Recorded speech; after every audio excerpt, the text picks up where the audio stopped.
Hey y'all, welcome back to the next episode of Chet Does DIY, where I am about to reassemble the 2015 Ram 1500 5.7 liter Hemi. Just wanted to show you what you're going to need to reassemble everything. You've got your oil pan gasket, you got your timing cover gaskets, and most importantly, what was broken, the timing chain guide. Now let me show you, compare this one to the old one, and you'll see why it was making the rattling sound. So the old one is right here on the left, the new one's right here on the right. Might notice a little bit of difference right here at the tips. Yep, because that piece is broken off like I showed you in my last video. It's supposed to be looped over that ear and held on. This one is completely broken. Now let's go to the other side. And you'll see we have a clip tab there, no clip tab there. Flip it over again. Clip tab there, no clip tab there. So we have three broken components which hold this plastic piece on.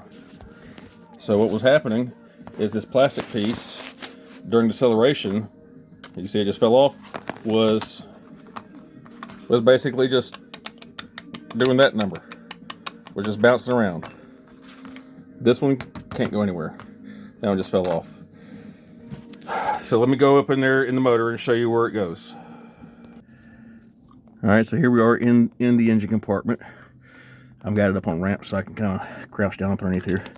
But this is basically where it's going to mount to, like that. So you see it's a guide.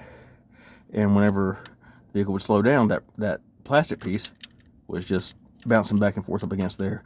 So I need to go up in there in that pan and see if I can find those broken pieces, because we really don't want any broken pieces of plastic getting up inside our motor, which I don't think it will, because I believe at the end of this oil pump inlet line that goes back there at the back, I'm pretty sure there's a filter on the end of that, but I'm going to look into that. So yeah, if your Ram is rattling during deceleration really bad, you know, you can hear it when you're driving next to something, this is probably your culprit.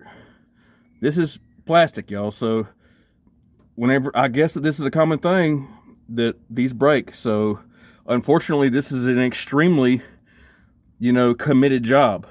It takes a lot of work. A lot of parts have to come off, y'all. A lot of shit has to come off, and it can be infuriating, but this little $20 part is the cause of that problem. However, those gaskets were about $150 together. So I'm about $175, $170 altogether with this little guy.